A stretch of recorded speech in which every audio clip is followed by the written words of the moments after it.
Sa kailaliman ng kabundukan, kung saan ang ulap ay tila sumasayaw sa pagitan ng mga punong kahoy at ang hangin ay may dalang sinaunang mga lihim, naroon ang isang ilog na hindi matutumbasan ng alinmang anyong tubig sa mundo. Tinatawag ito ng mga tribo bilang Ilog Banawe. Isang mahiwagang daluyan ng buhay na pinaniniwala ang pinagkakalooban ng kapangyarihang magbigay ng kayamanan, hindi lamang sa anyo ng ginto, kundi pati na rin sa kapalaran, lakas at pag-asa. Sa gilid ng ilog, matatagpuan ang isang tribo na matagal nang namumuhay ng payak ngunit marangal. Ang kanilang mga kubo ay yari sa kawayan at nipa, at ang kanilang mga puso ay hinubog ng kalikasan at tradisyon. Sa kanilang paniniwala, ang ilog ay hindi lamang tubig. Ito ay isang buhay na espiritu, isang bantay na nagmamasid at nagbibigay gantimpala sa mga karapat-dapat. Ngunit sa kabila ng kagandahan at biyayang hatid ng ilog, may kaakibat itong hiwaga na hindi basta-basta nauunawaan. Hindi lahat ay maaaring humingi ng kayamanan at lalong hindi lahat ay karapat-dapat tumanggap nito. Sa tribong iyon naninirahan si Amaru, isang binatang may matalim na mata at pusong puno ng pangarap. Bata pa lamang siya nang mawala ang kanyang ama sa isang misteryosong pangyayari malapit sa ilog. Ayon sa mga matatanda, ang kanyang ama ay sinubukang kunin ang kayamanang hindi inilaan para sa kanya, isang pagkakamaling nagdulot ng kanyang paglaho. Lumaki si Amaru na may halo ng takot at paghanga sa ilog. Tuwing gabi, habang ang buwan ay sumasalamin sa tubig, naririnig niya ang tila bulong mula rito, mahina, ngunit malinaw. Para bang tinatawag siya. Hindi ka dapat lumapit doon. Paalala ng kanyang ina na si Lira tuwing nakikita siyang nakatanaw sa ilog. Ang kanyang tinig ay puno ng pangamba, ngunit may nakatagong lungkot na hindi maitatago. Ang ilog ay hindi laruan, ito ay may sariling kalooban. Ngunit sa puso ni Amaru, may isang tanong na patuloy na umuukit ng pagdududa. Kung ang ilog ay nagbibigay ng kayamanan, bakit kinuha nito ang kanyang ama? Isang gabi, sa gitna ng malamig na simoy ng hangin, nagpasya si Amaru na sundan ang bulong. Tahimik siyang lumabas ng kanilang kubo, iniwan ang kanyang natutulog na ina at naglakad patungo sa ilog. Habang papalapit siya, napansin niyang ang tubig ay kumikislap ng kakaibang liwanag. Hindi tulad ng karaniwang sinag ng buwan. Ito ay tila ginto na gumagalaw, humihinga. Tumigil siya sa gilid, nanginginig ang kamay, ngunit matatag ang loob. Kung ikaw ay nagbibigay, bulong niya, bakit mo kinuha ang aking ama? Sa sandaling iyon, tila tumahimik ang paligid. Ang hangin ay huminto, ang mga kuliglig ay natahimik at ang ilog ay nagkaroon ng kakaibang alon. Mula sa gitna ng tubig, unti-unting umangat ang isang anyo, hindi ganap na tao, ngunit hindi rin ganap na espiritu. Ang kanyang anyo ay binubuo ng liwanag at tubig, at ang kanyang mga mata ay tila naglalaman ng buong kasaysayan ng mundo. Ang kayamanan, wika ng nilalang sa tinig na parang umaaling-aungaw sa buong kalikasan, ay hindi ibinibigay sa mga naghahangad lamang ng yaman. Napalunok si Amaru, ngunit hindi siya umatras. Kung gayon, ano ang tunay na halaga nito? Ngumiti ang nilalang, isang ngiting may halong awa at pag-unawa. Sakripisyo. Sa isang iglap, nawala ang liwanag. Bumalik ang ilog sa dati nitong anyo, tila walang nangyari. Ngunit ang puso ni Amaru ay hindi na kailanman magiging katulad ng dati. Sa gabing iyon, nagsimula ang kanyang paglalakbay. Isang paglalakbay na magbubunyag ng mga lihim ng ilog, ng kanyang pamilya, at ng tunay na kahulugan ng kayamanan. At sa bawat hakbang na kanyang tatahakin, mas lalalim ang kanyang pag-unawa. na ang pinakamahalagang kayamanan ay hindi nasusukat sa kinang ng ginto, kundi sa bigat ng mga desisyong kailangang gawin. Hindi na nakatulog si Amaro ng gabing iyon. Ang kanyang isipan ay paulit-ulit na bumabalik sa anyo ng nilalang sa ilog. Ang mga matang tila naglalaman ng mga lihim na hindi kayang ipaliwanag ng salita. At ang salitang tumimo sa kanyang puso, sakripisyo. Kinabukasan, ang liwanag ng araw ay tila walang dalang init para sa kanya. Habang ang buong tribo ay abala sa kani-kanilang gawain, ang mga lalaki sa pangangaso, ang mga babae sa paghahabi, si Amaro ay nanatiling tahimik, tila may dinadalang bigat na hindi maibahagi. Napansin ito ng kanyang ina.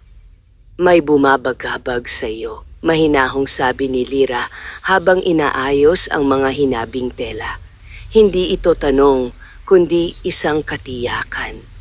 Sandaling nagatubili si Amaro. Alam niyang ipinagbawal ng kanyang ina ang paglapit sa ilog, ngunit ang katahimikan ay tila mas mabigat kaysa sa pagsuway.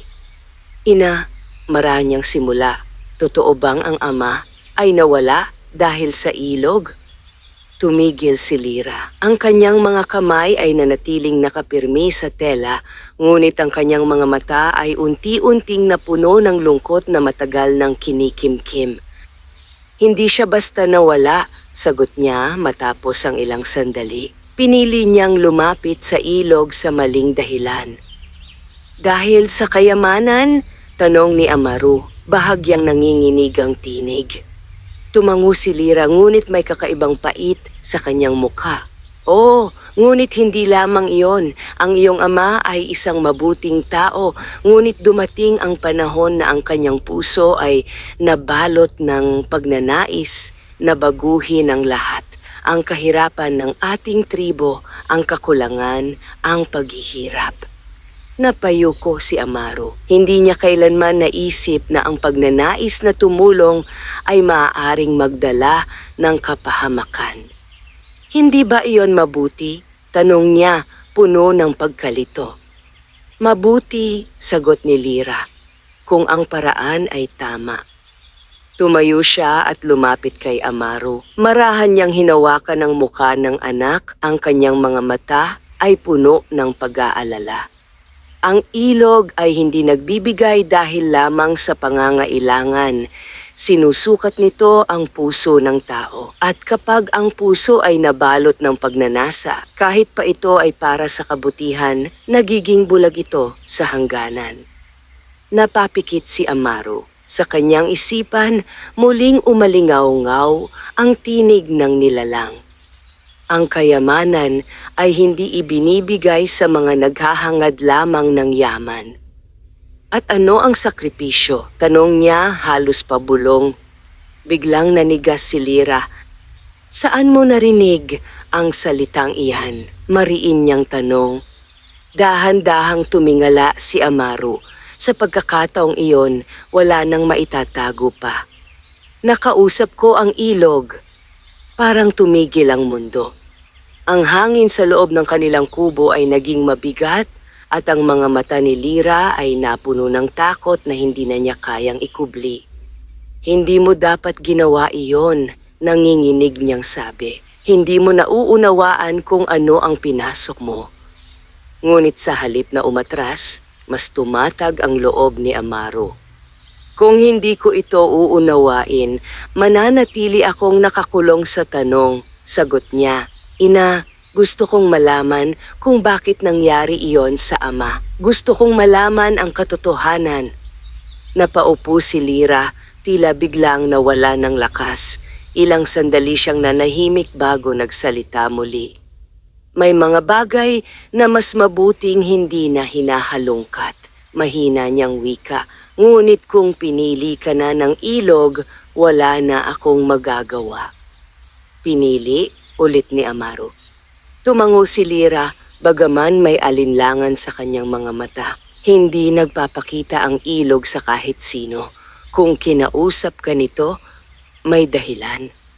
Ang mga salitang iyon ay nagdulot ng kakaibang bigat sa dibdib ni Amaru, isang halo ng takot at pananabik.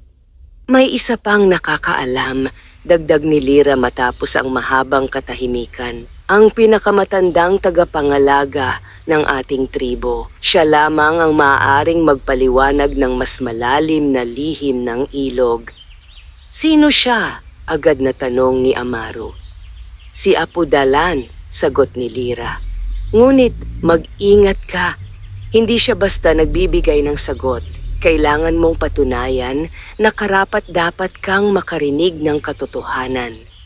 Hindi na nag-aksaya ng oras si Amaru. Sa kabila ng bigat ng kanyang nararamdaman, may bagong apoy na nagliyab sa kanyang puso. Isang layuning hindi na niya kayang talikuran. Habang tinatahak niya ang landas patungo sa pinakamatandang bahagi ng kanilang lupain, ramdam niya ang bawat hakbang na tila naglalapit sa kanya sa isang katotohanang maaaring magbago ng kanyang buhay. Ngunit sa likod ng bawat sagot na kanyang hinahanap, may nakatagong tanong na mas lalong lumalalim. Kung ang ilog ay humihingi ng sakripisyo, handa ba siyang ibigay ang lahat? Ang landas patungo kay Apu Dalan ay hindi karaniwan. Habang papalayo si Amaru sa gitna ng kanilang tribo, unti-unting nagbago ang anyo ng paligid. Ang mga punong kahoy ay naging mas matataas, ang kanilang mga sanga ay tila nagsasara sa kalangitan, at ang liwanag ng araw ay bahagyang nababalot ng anino. Ang hangin ay malamig, may dalang kakaibang katahimikan. Isang katahimikang hindi payapa, kundi mapagmasid. Sa bawat hakbang, nararamdaman ni Amaru na tila siya ay sinusubaybayan. Hindi niya alam kung ito ba ay bunga lamang ng kanyang kaba o may mas malalim na presensya sa lugar na iyon. Matagal na ang hindi dinaraanan ng karamihan sa tribo ang bahaging iyon ng kagubatan. Ayon sa mga matatanda, doon naninirahan ng mga sinaunang alaala, mga espiritong hindi na umalis, mga lihim na piniling manatili sa lilim. Ngunit hindi na umatras si Amaru. Sa kanyang dibdib ay naroon ang tanong na hindi na niya kayang balewalain. Makalipas ang ilang oras na paglalakad, narating niya ang isang maliit na clearing, isang bilog na espasyo sa gitna ng kagubatan kung saan ang liwanag ay bumabagsak ng tuwid mula sa kalangitan. Sa gitna nito ay isang lumang kubo, yari sa kahoy at dahon, ngunit tila mas matibay kaysa sa kahit anong istruktura sa kanilang tribo. Sa harap ng kubo ay nakaupo ang isang matandang lalaki. Ang kanyang buhok ay puti, na parang abo, ang kanyang balat ay may bakas ng mahabang panahon at ang kanyang mga mata malalim, tahimik at tila nakakakita ng higit pa sa pisikal na mundo. Hindi na kailangang itanong ni Amaru kung sino siya. Apu Dalan, mahina niyang sambit. Hindi agad nagsalita ang matanda. Sa halip, marahan niyang itinaas ang kanyang tingin at tiningnan si Amaru mula ulo hanggang paa, tila sinusukat ang kanyang pagkatao. Bakit ka narito, anak ng ilog? Tanong niya sa tinig na mabagal ngunit matalim. Napakunot ang noo ni Amaru. Anak ng ilog? Ngumiti ng bahagya si Apu Dalan, ngunit hindi ito ngiting may saya, kundi ngiting puno ng kahulugan. Hindi ka mapupunta rito kung hindi ka tinawag, sagot niya, at ang ilog hindi tumatawag ng walang dahilan. Huminga ng malalim si Amaru. Alam niyang ito na ang sandaling kailangan niyang maging tapat. Nais kong malaman ang katotohanan, direkta niyang sagot, tungkol sa ilog, tungkol sa aking ama, at tungkol sa sakripisyong sinasabi nito. Naging tahimik ang paligid. Ang mga dahon ay tila tumigil sa paggalaw at ang hangin ay muling naging mabigat. Ang katotohanan, ulit ni Apu Dalan, ay hindi regalo. Ito ay isang pasanin. Lumapit siya ng bahagya kay Amaru. Ang kanyang mga mata ay tila sumisilip sa kaibuturan ng binata. Handa ka bang dalhin ang bigat nito? Hindi nag-atubili si Amaru. Oo. Ngunit sa loob-loob niya, hindi niya tiyak kung iyon ay katotohanan o kagustuhan lamang. Tumayo si Apudalan, mabagal ngunit matatag. Kinuha niya ang isang maliit na sisidlan mula sa loob ng kubo, isang lumang banga na may mga ukit na tila sumasalaysay ng sinaunang kasaysayan. Ito, sabi niya, habang inaabot ang banga, ay naglalaman ng tubig mula sa pinakapuso ng ilog Banawe. Nagulat si Amaru kahit sa kanyang pagkabata, narinig na niya ang mga kwento tungkol sa pinakapuso ng ilog, isang bahagi na hindi nakikita ng karaniwang tao kung saan nagmumula ang tunay na kapangyarihan nito. Hindi ito basta tubig, patuloy ni Apudalan. Ito ay alaala, ito ay katotohanan. Anong gagawin ko? Tanong ni Amaru. Uminom ka, sagot ng matanda. Sandaling nag-alinlangan si Amaru. Sa kanyang harapan ay ang sagot sa kanyang mga tanong, ngunit kasama nito ang panganib na hindi niya pa nauunawaan. Ngunit naalala niya ang kanyang ama, ang pagkawala, ang katahimikan ng mga tanong na hindi nasasagot. At sa isang iglap, kinuha niya ang banga. Dahan-dahan niyang inilapit ito sa kanyang mga labi at uminom. Sa unang sandali, wala siyang naramdaman. Ngunit bigla, tila sumabog ang kanyang paningin. Ang mundo sa kanyang paligid ay naglaho. Napunta siya sa isang alaala na hindi kanya. Isang lalaki ang kanyang nakita, malakas, determinado at may parehong mga mata tulad niya. Ang kanyang ama.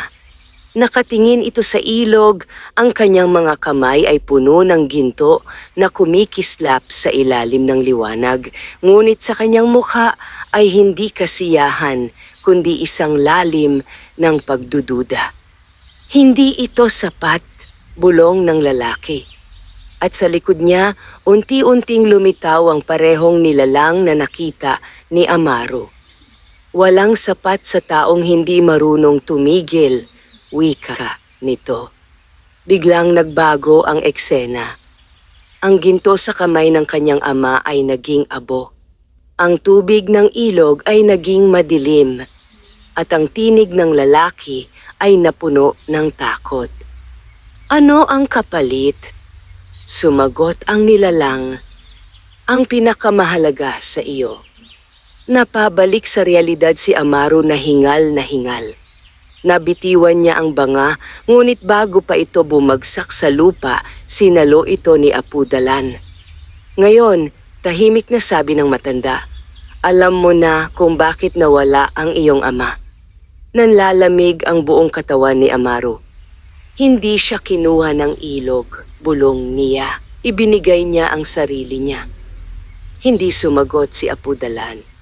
Dahil alam niyang iyon ang katotohanang kailangang matanggap ni Amaru. At sa sandaling iyon, tuluyang nagbago ang kanyang pagtingin sa ilog. Hindi na ito basta himala.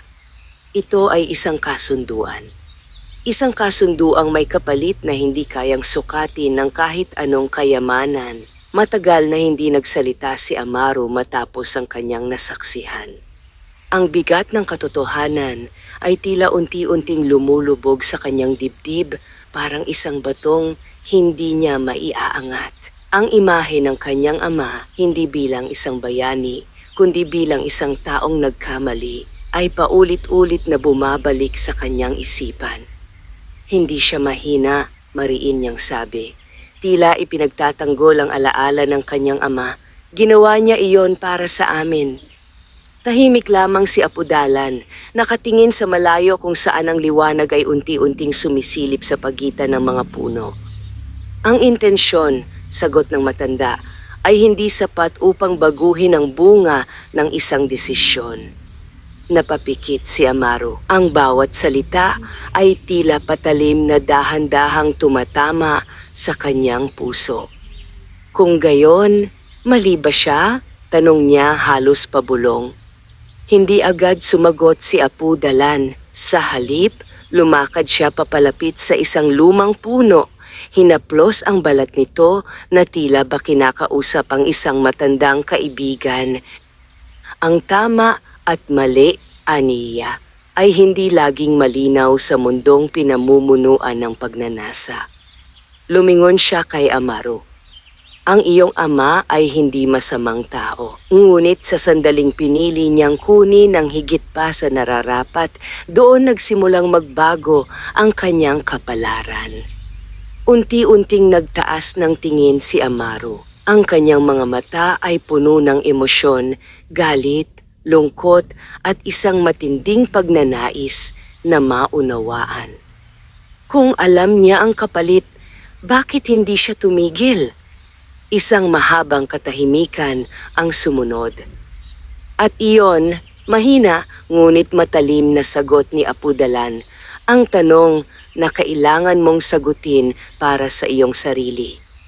Ang mga salitang iyon ay tila nag-iwan ng puwang sa loob ni Amaru, isang puwang na hindi agad mapupunan ng kahit anong sagot. Sa unang pagkakataon, naunawaan niya na ang paglalakbay na kanyang sinimulan ay hindi lamang tungkol sa kanyang ama o sa ilog. Ito ay tungkol sa kanya. Sa kanyang sariling kakayahang pumili, sa kanyang sariling kahinaan, at sa kanyang sariling hangganan. Ano ang susunod kong gagawin? Tanong niya matapos ang ilang sandali. Lumapit si Apu Dalan at ibinalik ang banga sa loob ng kubo. Nang siya'y muling humarap kay Amaru, ang kanyang mukha ay mas seryoso na. Kung nais mong maunawaan ang ilog, anyaya, kailangan mong harapin ang 3 pagsubok. Napakunot ang noo ni Amaru. Pagsubok? Tumango ang matanda. Ang ilog ay hindi basta nagbibigay ng kayamanan. Sinusubok nito ang puso, isipan at kaluluwa ng sinumang lumalapit dito. Ano ang mga pagsubok na yon? Agad na tanong ni Amaru. Hindi ko maaaring sabihin ng buo, sagot ni Apu Dalan. Dahil ang bawat tao ay may sariling landas, ngunit may isang bagay kang dapat tandaan. Lumapit siya ng bahagya, ang kanyang mga mata ay naging mas matalim. Ang unang pagsubok ay hindi laban sa ilog. Kung hindi, tanong ni Amaru, laban sa iyong sarili. Ang hangin ay muling umihip, ngunit ngayon ay tila may dalang babala. Kapag dumating ang sandaling iyon, patuloy ni Apu Dalan, makikita mo ang iyong tunay na hangarin at doon mo malalaman kung ikaw ay karapat-dapat o isa ka lamang sa mga maliligaw. Napayuko si Amaru. Sa kanyang puso, naramdaman niya ang isang katotohanang matagal na niyang iniiwasan, na ang kanyang paglapit sa ilog ay hindi lamang dahil sa paghahanap ng katotohanan. May bahagi sa kanya na nais ding makuha ang kapangyarihan nito, ang kayamanang kayang baguhin ang kanilang buhay. At sa pag-amin na iyon, nagsimula siyang matakot, hindi sa ilog, kundi sa sarili niyang pagnanasa. Kung ako'y mabigo, tanong niya. Kung mabigo ka, sagot ni Apu Dalan, hindi ka nababalik bilang ikaw. Ang mga salitang iyon ay hindi pagbabanta. Ito ay isang babala. At sa kabila ng lahat, hindi umatras si Amaru. Sa halip, itinaas niya ang kanyang ulo, ang kanyang mga mata ay puno ng determinasyon. Kung iyon ang kailangan kong harapin, wika niya, handa akong tanggapin. Pinagmasdan siya ng matanda, tila sinusukat ang kanyang katatagan. Pagkaraan ng ilang sandali, tumango si Apu Dalan. Kung gayon, anya, bumalik ka sa ilog sa pagsapit ng gabi. Doon magsisimula ang iyong unang pagsubok. Tumalikod si Amaru at nagsimulang maglakad pabalik sa kanilang tribo. Ngunit sa bawat hakbang, Ramdam niya na hindi na siya ang dating Amaru na umalis kanina. May bagong bigat sa kanyang dibdib. May bagong takot sa kanyang isipan. At higit sa lahat, may bagong katotohanan na hindi na niya maaaring talikuran. Sa malayo, ang ilog Banawe ay patuloy na dumadaloy, tahimik ngunit mapagmasid. At sa dilim ng nalalapit na gabi, naghihintay ito. Dumating ang gabi na tila mas mabigat kaysa sa mga nagdaang gabi sa buhay ni Amaru. Ang kalangitan ay nabalot ng makakapal na ulap at ang buwan ay bahagyang nakatago, nagbibigay lamang ng sapat na liwanag upang makita ang landas, ngunit hindi sapat upang magbigay ng kapanatagan. Ang hangin ay malamig at ang katahimikan ay tila may dalang babala. Tahimik na lumabas si Amaru sa kanilang kubo. Sa pagkakataong iyon, hindi siya pinigilan ng kanyang ina. Sa halip, nadatnan niya itong gising, nakaupo sa gilid ng higaan at nakatingin lamang sa kanya. Walang salitang namutawi sa kanilang pagitan. Ngunit sa mga mata ni Lyra, malinaw ang kanyang damdamin, takot, pag-aalala at isang tahimik na pagtanggap na ang kanyang anak ay papasok sa landas na hindi na niya kayang kontrolin. Mag-ingat ka, iyon lamang ang kanyang nasabi. Tumango si Amaru. Hindi sapat ang salita upang ipahayag ang kanyang pangako, ngunit sa kanyang puso, malinaw ang kanyang layunin. Hindi siya babalik nang hindi na uunawaan ang lahat. Sa kanyang paglapit sa ilog, muli niyang naramdaman ang kakaibang presensya na tila matagal nang naghihintay sa kanya. Ang tubig ay hindi kumikislap tulad ng dati. Sa halip, ito ay tila mas madilim, mas malalim, parang isang salamin na naghihintay ipakita ang mga bagay na hindi pa niya nakikita. Handa ka na ba? Muling umaling-aw-ngaw ang tinig. Lumakas ang tibok ng puso ni Amaru, ngunit hindi siya umatras. Oo, matatag niyang sagot. Sa isang iglap, nagsimulang gumalaw ang tubig.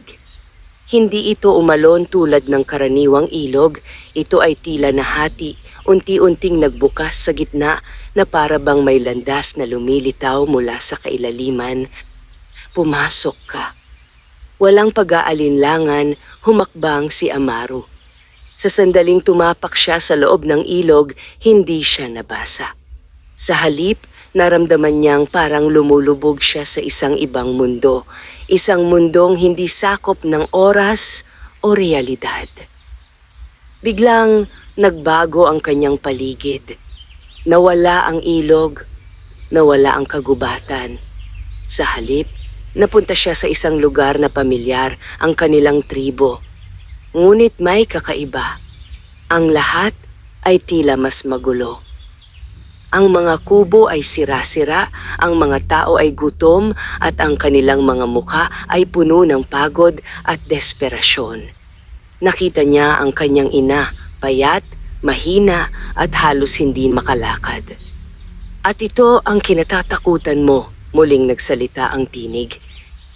Nanginginig si Amaru habang pinagmamasdan ang eksena. Hindi ito totoo, bulong niya. Hindi pa, sagot ng tinig. Ngunit maaari itong mangyari. Biglang may lumitaw sa kanyang harapan. Isang maliit na sisidlan, ginto, kumikislap at tila puno ng kayamanan. Isang desisyon lamang, wika ng tinig, at mababago mo ang kapalaran nila. Lumapit si Amaru sa sisidlan. Ramdam niya ang init nito, ang kapangyarihang tila umaabot sa kanyang mga ugat. Kung kukunin niya ito, mawawala ang kahirapan. Magiging maayos ang buhay ng kanyang ina. Magiging masagana ang kanilang tribo. Ngunit kasabay nito, naramdaman niya ang isang malamig na presensya, isang paalala ng nakita niya sa alaala ng kanyang ama. Walang sapat sa taong hindi marunong tumigil. Napapikit si Amaru. Sa kanyang isipan, naglalaban ng dalawang boses. Ang isa ay puno ng pag-asa. Ang isa ay puno ng babala. Kung hindi mo ito kukunin, muling sabi ng tinig, mananatili ang kanilang paghihirap. Unti-unting umangat ang kanyang kamay. Halos mahawakan na niya ang sisidlan. Ngunit sa sandaling iyon, may naalala siya. Ang mga mata ng kanyang ina. Hindi ang mga mata sa harap niya ngayon, kundi ang mga matang puno ng pagmamahal kahit sa gitna ng kahirapan. At kung kukunin ko ito, mahina niyang tanong, ano ang kapalit? Tahimik ang paligid. At sa katahimikang iyon naramdaman niya ang sagot. Isang bagay na hindi niya pa kayang pangalanan, ngunit alam niyang hindi niya kayang isugal. Dahan-dahan niyang ibinaba ang kanyang kamay. Hindi ko ito kukunin, matatag niyang sabi. Sa isang iglap, naglaho ang lahat. Bumalik siya sa gitna ng ilog, hingal na hingal, ang kanyang puso ay malakas ang tibok. Ang tubig ay muling kumalma. Pinili mong tumanggi, wika ng tinig. Oo, sagot ni Amaro. Bakit? Huminga siya ng malalim. Dahil kung ang kapalit ay isang bagay na hindi ko kayang ibalik, hindi ito tunay na kayamanan. Isang mahabang katahimikan ang sumunod. Pagkatapos, unti-unting kumislap ang tubig. Hindi tulad ng dati, kundi mas banayad, mas malinaw. Natapos mo ang unang pagsubok. Napapikit si Amaro, hindi dahil sa pagod, kundi dahil sa bigat ng kanyang nararamdaman. Dalawa pa ang natitira, dagdag ng tinig. Handa ka na bang magpatuloy? Dahan-dahan siyang tumingin sa ilog. Sa kabila ng takot, may bagong lakas sa kanyang dibdib. Isang lakas na nagmula sa kanyang pagpili. Oo, sagot niya. At sa gabing iyon, sa ilalim ng tahimik na kalangitan, nagsimula ang tunay na pagbabago ni Amaro. Hindi bilang isang naghahanap ng kayamanan, kundi bilang isang taong natututong tumanggi sa tukso nito. Ang tubig ng ilog Banawe ay muling nanahimik, ngunit ang katahimikan nito ay hindi na katulad ng dati. Sa pagkakataong ito, tila may paggalang na nakapaloob sa bawat alon. Parang kinikilala nito ang unang hakbang ni Amaro. Ngunit hindi pa tapos ang kanyang paglalakbay. Ang unang pagsubok ay para sa iyong puso. Muling umaling-awngaw ang tinig mula sa kailaliman. Ngayon, haharapin mo ang iyong isipan. Unti-unting nagdilim ang paligid. Ang malamig na hangin ay tila naglaho at ang mundo sa kanyang paligid ay muling nagbago. Sa isang iglap, napunta si Amaro sa isang malawak na kapatagan. Walang puno, walang ilog, walang kahit anong pamilyar, tanging isang walang hanggan na espasyo na tila walang hangganan. Sa gitna nito may isang landas. Mahaba, tuwid at tila walang katapusan. Maglakad ka, sabi ng tinig. Walang ibang pagpipilian, nagsimulang maglakad si Amaro. Sa una, wala siyang naramdaman kundi ang katahimikan. Ngunit habang tumatagal, may unti-unting pumapasok sa kanyang isipan, mga alaala, mga tanong at mga pagdududa. Bakit mo ito ginagawa? Napahinto siya. Ang tinig na iyon ay hindi mula sa ilog. Ito ay mula sa kanyang sarili. Hindi mo naman kailangang gawin ito, patuloy ng tinig. Pwede kang bumalik, mamuhay ng payak, kalimutan ng lahat. Napapikit si Amaro. Sa unang pagkakataon, naramdaman niya ang tukso ng pagtalikod. Isang buhay na walang panganib. Isang buhay na walang sakit. Ngunit kasabay nito, naalala niya ang kanyang ina, ang kanyang ama, at ang katotohanang hindi niya kayang balewalain. Hindi ako pwedeng umatras, mariin niyang sabi. Ngunit hindi doon natapos ang pagsubok. Habang siya'y patuloy na naglalakad, nagbago ang kapaligiran. Ang kapatagan ay unti-unting napuno ng mga anyo, mga taong pamilyar sa kanya. Ang kanyang mga kaibigan, ang kanyang mga kababata, at ang kanyang ina. Ngunit may kakaiba. Ang kanilang mga mata ay puno ng galit. Kasalanan mo ito. Parang sumikip ang dibdib ni Amaro. Ano? Mahina niyang tanong. Iniwan mo kami, sigaw ng isa. Mas pinili mo ang ilog kaysa sa amin, dagdag ng isa pa. Hindi ka naiiba sa iyong ama, malamig na wika ng kanyang ina sa paningin. Napaatras si Amaro. Hindi totoo yan. Ngunit ang mga tinig ay patuloy. Makasarili ka. Mapaghangad. Hindi ka karapat-dapat. Ang bawat salita ay tila bumabaon sa kanyang isipan, unti-unting winawasak ang kanyang kumpiyansa. Napahawak siya sa kanyang ulo. Tumigil siya sa paglalakad. At sa sandaling iyon, naramdaman niya ang bigat ng pagdududa. Paano kung tama sila? Bulong ng kanyang isipan. Paano kung ginagawa mo lang ito para sa sarili mo? Unti-unting bumagal ang kanyang paghinga. Ang kanyang mga paa ay tila nawala ang lakas. At sa unang pagkakataon, nais niyang sumuko. Ngunit sa gitna ng kaguluhan, may isang alaala ang biglang sumulpot. Ang kanyang ina. Hindi ang galit na anyo sa kanyang harapan, kundi ang totoong ina niya. Tahimik, mapagmahal, handang magsakripisyo. Mag-ingat ka, ang tinig nito sa kanyang alaala. At doon niya napagtanto. Ang mga tinig sa paligid niya ay hindi katotohanan. Ito ay bahagi ng pagsubok. Isang pagsubok na hindi sumusukat sa kanyang lakas, kundi sa kanyang paniniwala sa sarili. Dahan-dahan niyang inangat ang kanyang ulo. Tama na, mahina, ngunit matatag niyang sabi.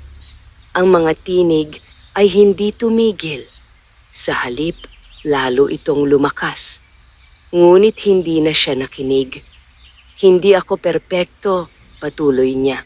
Ngunit hindi ako ang sinasabi ninyo. Isang hakbang. Ginagawa ko ito hindi dahil sa pagnanasa, isa pang hakbang, kundi dahil gusto kong maintindihan, isa pa, at protektahan ang mga mahal ko. Sa bawat hakbang, unti-unting naglalaho ang mga anyo.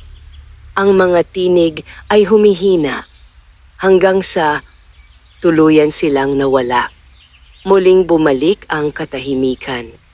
At sa harap niya muling lumitaw ang ilog. Hingal na hingal si Amaro nang siya'y bumalik sa realidad.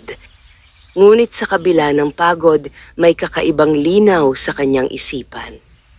Tinanggap mo ang iyong sarili, wika ng tinig mula sa ilog.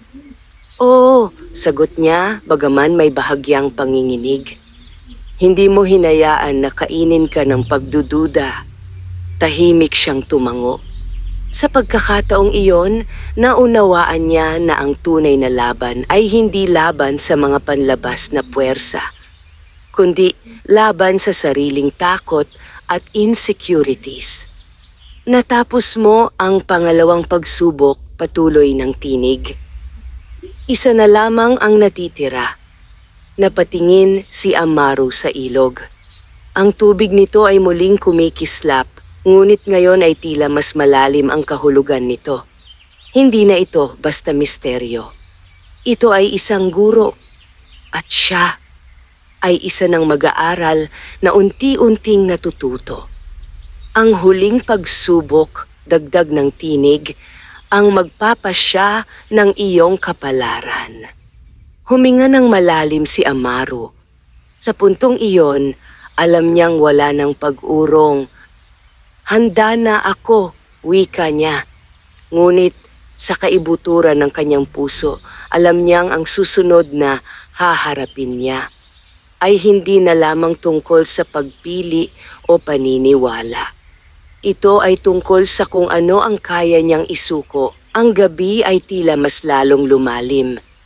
Ang kalangitan ay ganap ng nabalot ng dilim at ang liwanag ng buwan ay halos hindi na tumatagos sa ulap. Sa harap ni Amaru, ang ilog Banawe ay naging tahimik, hindi kumikislap, hindi gumagalaw, parang naghihintay. Isang mabigat na katahimikan ang bumalot sa paligid. Ang huling pagsubok, muling umalingaw-ngaw ang tinig, ay hindi para sa iyong puso o isipan. Humigpit ang hawak ni Amaru sa kanyang dibdib, tila hinahanda ang sarili sa kung anumang darating. Kung hindi, ano ito? Tanong niya. Isang maikling sandali ng katahimikan ang lumipas bago sumagot ang tinig. Ito ay para sa iyong kaluluwa. Sa isang iglap, nagliwanag ang ilog. Hindi ito banayad na liwanag tulad ng dati. Ito ay matindi, halos nakakasilaw, at tila may dalang kapangyarihang hindi kayang ilarawan ng salita. At pagkatapos, biglang naglaho ang lahat. Napunta si Amaru sa isang lugar na hindi niya kilala, ngunit may kakaibang pakiramdam ng katotohanan. Sa kanyang harapan, may dalawang anyo. Sa kaliwa, ang kanyang ina, si Lira. Nakahiga, mahina at tila nasa bingit ng kamatayan. Sa kanan, ang kanyang tribo. Masagana, masaya, walang kahirapan. At sa gitna nila, isang sisidlan ng ginto, mas maliwanag kaysa sa kahit anong nakita niya noon. Isang pagpili, sabi ng tinig. Nang hina ang tuhod ni Amaru. Ano ito? Bulong niya. Hindi ito ilusyon, sagot ng tinig. Ito ang posibilidad. Napalunok siya. Kung pipiliin mo ang kayamanan, patuloy ng tinig, maliligtas mo ang iyong tribo. Mawawala ang kanilang paghihirap. Napatingin siya sa mga taong masaya, ang kanilang mga mukha ay puno ng pasasalamat. Ngunit, ang kapalit, dagdag ng tinig, ay ang buhay ng iyong ina. Parang tumigil ang mundo. Hindi agad nakapagsalita si Amaru. Ang kanyang paningin ay paulit-ulit na lumilipat mula sa kanyang ina patungo sa kanyang tribo.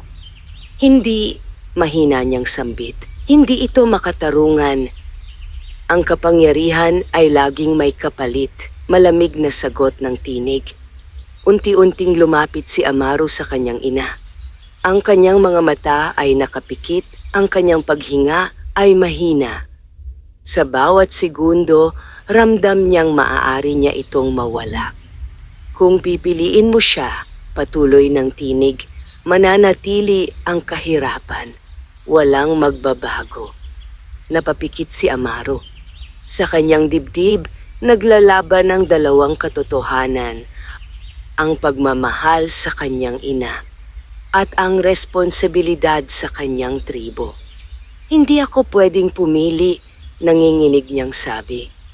Ngunit walang sagot, dahil ang katahimikan ang tanging tugon ng pagsubok. Lumuhod siya sa tabi ng kanyang ina. Dahan-dahan niyang hinawakan ang kamay nito, malamig, mahina, ngunit pamilyar. At kung ito ang kapalit, bulong niya, bakit parang mali pa rin?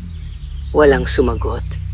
Ngunit sa kanyang puso, may isang bagay na unti-unting luminaw. Ang kanyang ama. Ang desisyong ginawa nito. Ang pagnanais na baguhin ang lahat. Sa kapalit ng isang bagay na hindi na maibabalik. Dahan-dahan siyang tumayo. Ang kanyang mga mata ay puno ng luha, ngunit may matatag na desisyon. Hindi ko pipiliin ang kayamanan, wika niya. Nag-eko ang kanyang tinig sa kawalan. Hindi ko ipagpapalit ang buhay ng aking ina kahit para sa buong tribo. Tahimik ang paligid, ngunit hindi siya tumigil. Kung ang tunay na kayamanan ay nangangailangan ng ganitong kapalit, hindi ko ito tatanggapin. Sa isang iglap, nagbago ang lahat. Ang liwanag ay nawala. Ang mga anyo ay naglaho. At si Amaru ay muling bumalik sa harap ng ilog, hingal na hingal, ang kanyang mga tuhod ay halos hindi na makasuporta sa kanya. Ang tubig ay unti-unting kumislap. Ngunit ngayon, ito ay maliwanag, malinaw at tila mas buhay kaysa dati. Pinili mo ang tama, wika ng tinig. Napatitig si Amaru sa ilog, ang kanyang mga mata ay puno ng emosyon. Hindi ko alam kung tama iyon, mahina niyang sagot, pero iyon ang hindi ko kayang talikuran. Isang mahabang katahimikan ang sumunod. Pagkatapos, ang tunay na kayamanan, patuloy ng tinig, ay hindi nasusukat sa kung ano ang makukuha mo. Ang tubig ay bahagyang gumalaw, tila humihinga. Kundi sa kung ano ang pinipili mong hindi kunin.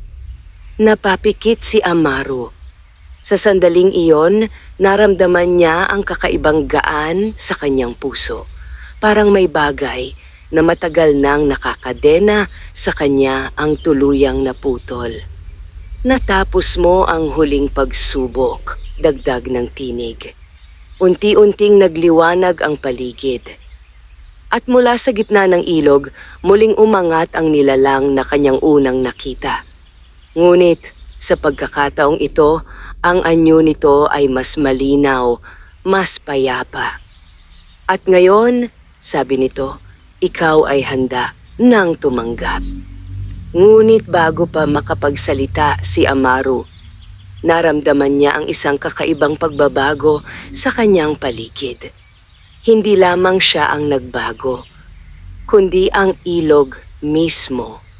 At sa kaibuturan ng kanyang pagkatao, alam niyang ang susunod na mangyayari ay hindi na pagsubok, kundi kapalaran. Sa gitna ng tahimik na gabi, nanatiling nakatayo si Amaru sa harap ng ilog Banawe.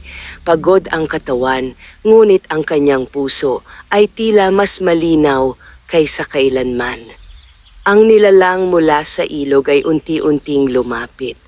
Sa pagkakataong iyon, hindi na ito nakakatakot. Ang anyo nito ay tila mas payapa, mas maliwanag, parang ang mismong ilog ay nagpapakita ng isang bagong mukha.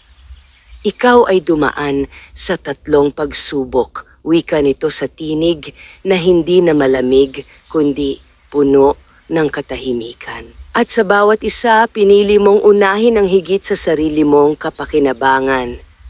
Tahimik na nakinig si Amaru. Hindi siya nagalak. Hindi siya nagdiwang.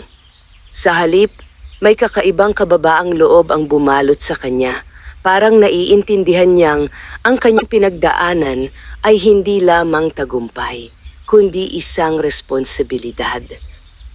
Kung gayon, mahina niyang sabi, ano ang ibibigay mo? Sandaling nanahimik ang nilalang.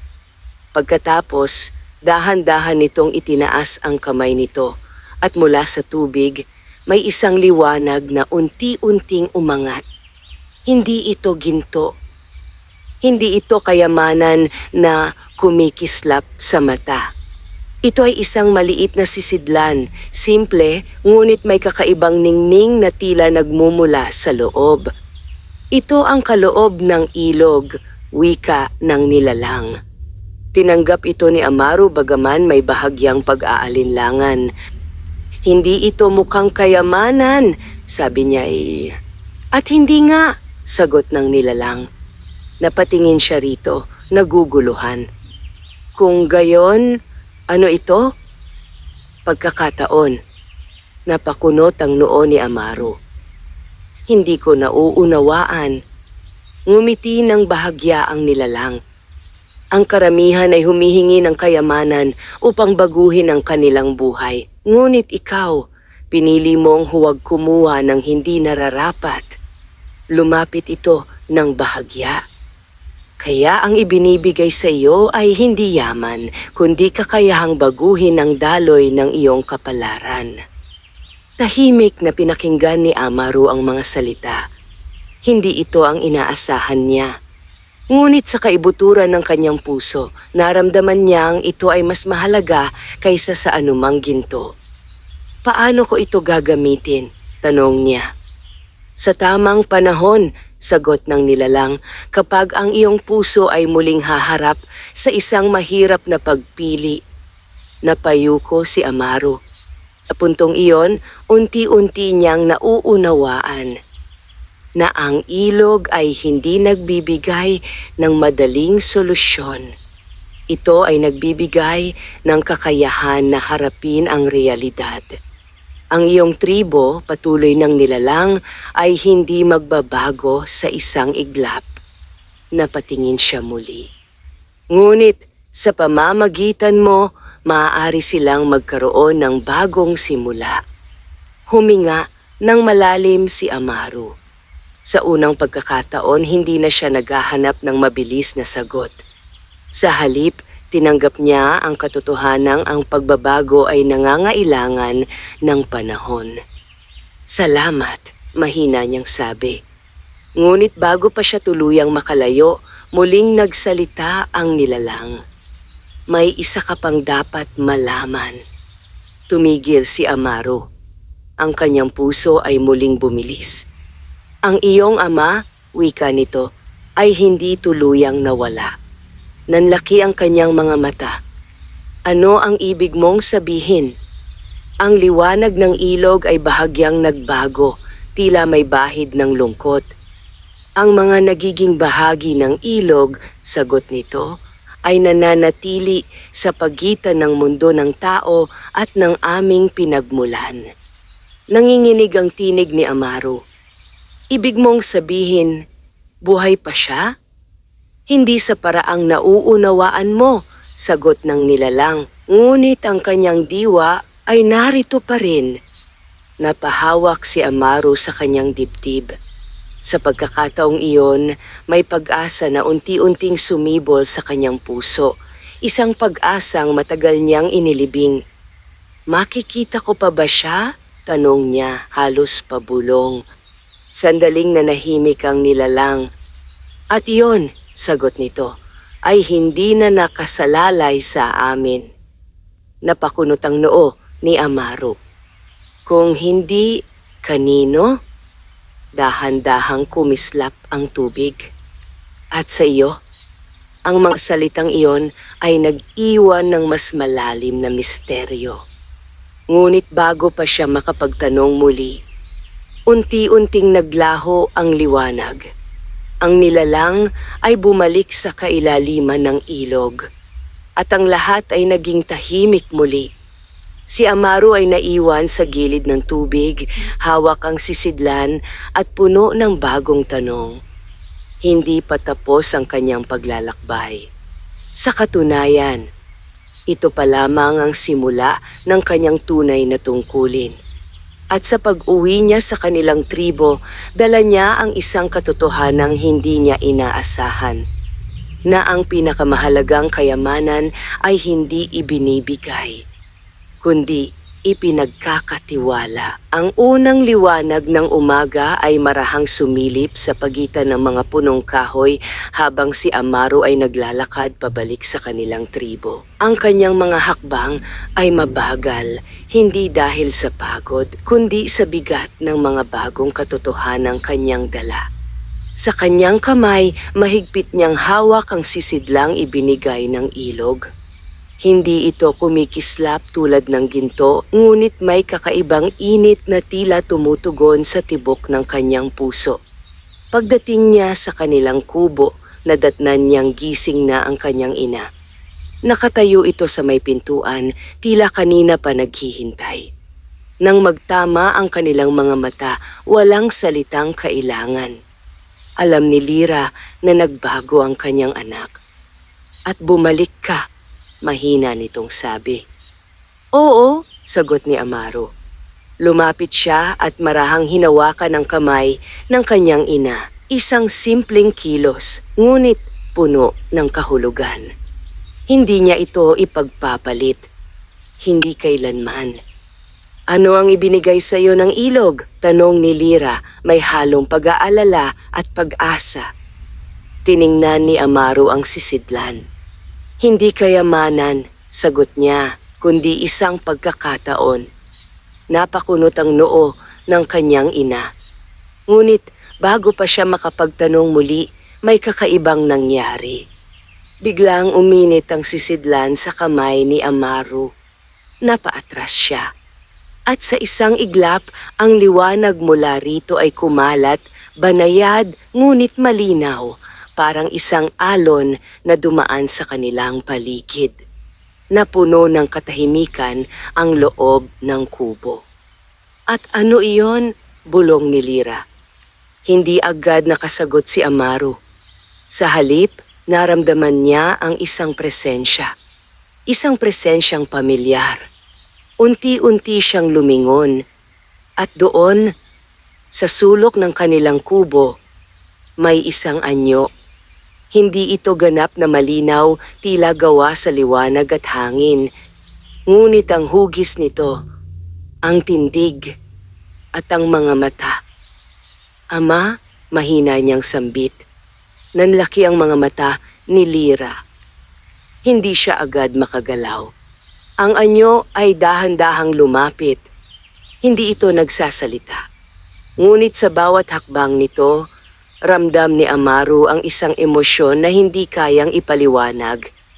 Pagmamahal, pagsisisi, at kapayapaan. Lumuhod si Amaru.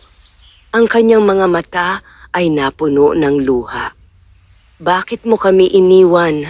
Nanginginig niyang tanong. Sa unang pagkakataon, nagsalita ang anyo.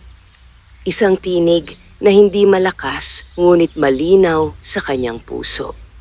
Hindi ko kayo iniwan. Napapikit si Amaru. Pinili ko ang maling landas, patuloy ng tinig, at ako ang nagbayad ng kapalit. Tahimik umiiyak si Lyra sa likod niya. Ang mga taon ng pagkawala, ng sakit, ng tanong, ay unti-unting nabibigyan ng sagot. Patawarin mo ako, dagdag ng anyo. Umiling si Amaru, ang kanyang mga luha ay patuloy na dumadaloy. Hindi kita kinamumuhian, sagot niya. Pero hindi ko maintindihan. Lumapit ang anyo at sa kabila ng pagiging hindi ganap, tila naramdaman ni Amaru ang isang haplos sa kanyang balikat. Hindi mo kailangang sundan ang aking ginawa, wika nito. Mas malakas ka kaysa sa akin. Napahigpit ang hawak ni Amaru sa sisidlan. Sinubukan kong baguhin ang mundo sa isang iglap, patuloy ng kanyang ama. Ngunit ang tunay na pagbabago ay unti-unti. Tahimik ang paligid. Ang bawat salita ay tila unti-unting naghihilom sa sugat na matagal nang nakabaon. At ngayon, dagdag ng anyo, ikaw ang may hawak ng pagkakataon. Tumingin si Amaru sa kanyang ama. Paano kita matutulungan? Tanong niya. Ngumiti ang anyo, isang ngiting puno ng kapayapaan. Hindi mo na kailangan. Unti-unting nagsimulang maglaho ang kanyang anyo. Ang kailangan mo, huling wika nito, ay tulungan ang mga buhay. Hindi, napasigaw si Amaru, huwag ka munang umalis. Ngunit huli na. Ang liwanag ay unti-unting nawala at ang presensya ay tuluyang naglaho. Naiwan si Amaru sa gitna ng katahimikan, ang kanyang dibdib ay mabigat ngunit may kakaibang gaan. Sa kanyang likuran, marahang lumapit si Lyra at niyakap siya. At least, nakita natin siya, mahina nitong sabi. Tumango si Amaru. Sa pagkakataong iyon, hindi na siya galit. Hindi na siya puno ng tanong. Sa halip, may natitira na lamang ay pag-unawa. At isang bagong layunin. Dahan-dahan siyang tumayo, hawak ang sisidlan. Sa labas ng kanilang kubo, ang araw ay unti-unting sumisikat. nagbibigay liwanag sa kanilang tribo na matagal nang nababalot ng kahirapan. Ngunit ngayon may pagbabago, hindi agad, hindi madali, ngunit posible. At sa kanyang puso, alam ni Amaru na ang tunay na kayamanan ay hindi ang kayang baguhin ang lahat sa isang iglap, kundi ang lakas na magsimula. Unti-unting nagising ang buong tribo sa ilalim ng banayad na liwanag ng umaga. Ang mga ibon ay nagsimulang umawit at ang hangin ay may dalang kakaibang gaan, parang ang kalikasan mismo ay nakikiramdam sa pagbabagong unti-unting sumisibol. Sa gitna ng lahat, nakatayo si Amaru, tahimik, mapagmasid, at handang harapin ang bagong yugto ng kanyang buhay. Ang sisidlan na kanyang hawak ay hindi na lamang isang misteryo. Ito ay naging paalala ng kanyang pinagdaanan, ng kanyang mga piniling landas, at ng responsibilidad na ngayon ay nasa kanyang mga kamay. Lumabas siya mula sa kanilang kubo, kasunod ang kanyang ina. Ang mga tao sa tribo ay unti-unting nagtipon, napapansin ang kakaibang presensya sa kanya. Hindi dahil sa kapangyarihan, kundi dahil sa katahimikan at katatagan na kanyang ipinapakita. May nagbago sa iyo, sabi ng isa sa mga nakatatanda. Hindi ito tanong, ito ay isang pagkilala. Huminga ng malalim si Amaru bago nagsalita. Hindi ako ang nagbago, sagot niya. Natuto lamang ako. Nagkatinginan ng mga tao. May ilan na nagtataka. May ilan na umaasa. At ano ang natutunan mo? Tanong ng isa. Tiningnan ni Amaru ang bawat isa sa kanila. Ang mga mukha na matagal nang nagtiis, ang mga pusong patuloy na lumalaban sa kabila ng kakulangan. Na ang kayamanan na hinahanap natin, marahanyang wika, ay hindi ibinibigay ng ilog sa paraang inaasahan natin. Napatingin ang ilan sa ilog sa malayo. Kung gayon, wala bang pag-asa? Tanong ng isang babae, may bahid ng pangamba sa kanyang tinig. Ngumiti si Amaru, hindi ngiting puno ng kasaganaan, kundi ngiting may lalim ng pag-unawa. May pag-asa, sagot niya. Ngunit hindi ito dumarating sa isang iglap. Itinaas niya ang sisidlan. Ito ang ibinigay sa akin. Napakunot ang noo ng ilan. Isang simpleng sisidlan, pulong ng isa. Ngunit hindi siya naapektuhan. Hindi ito para gawing ginto ang ating buhay, patuloy niya. Ito ay para tulungan tayong baguhin ang ating sarili. Tahimik ang lahat. Sa pagkakataong iyon, hindi nila lubos na nauunawaan. Ngunit naramdaman nila ang katotohanan sa kanyang mga salita. Lumapit si Amaru sa gitna ng tribo at dahan-dahang inilapag ang sisidlan sa lupa. Simula ngayon, aniya, hindi na tayo aasa sa himala. Nagkaroon ng bahagyang pag-aalinlangan sa mga mukha ng ilan. Ngunit hindi siya tumigil. Gagamitin natin ang biyayang ito hindi upang takasan ang ating kahirapan, kundi upang harapin ito. Lumuhod siya at binuksan ang sisidlan. Mula rito, lumabas ang isang banayad na liwanag, hindi nakasisilaw, kundi parang isang paanyaya. Ang ilog ay hindi nagkakait, dagdag niya. Ngunit hinihintay nito na tayo mismo ang kumilos. Isa-isa, lumapit ang mga tao. Hindi dahil sa utos, kundi dahil sa pag-asa. Sa araw na iyon, nagsimula ang maliit na pagbabago. Hindi ito milagro.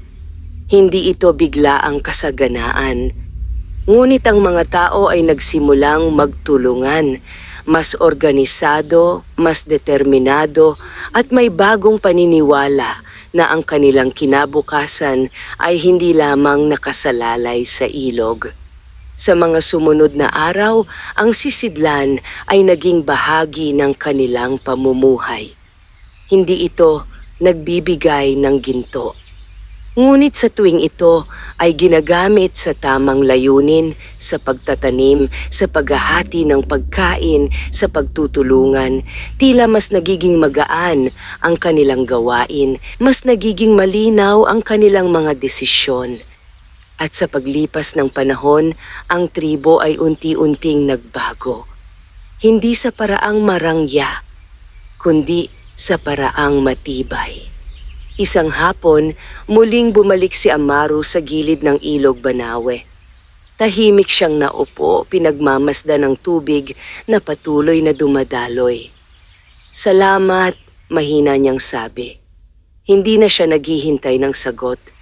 Ngunit sa banayad na paggalaw ng tubig, tila may isang pamilyar na presensya ang sumagot, hindi sa salita, kundi sa pakiramdam. Isang pakiramdam ng pagtanggap, ng kapayapaan, ng tamang landas. Sa pagkakataong iyon, tuluyan ng naunawaan ni Amaru na ang ilog ay hindi kailanman nagbigay ng kayamanan.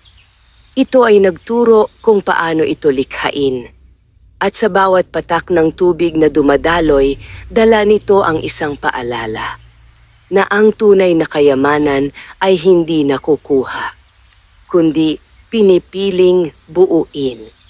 At sa ilalim ng malawak na kalangitan, habang ang araw ay unti-unting lumulubog, nagsimula ang bagong kwento ng kanilang tribo. Isang kwentong hindi na nakasandal sa hiwaga, kundi sa lakas ng kanilang pagkakaisa.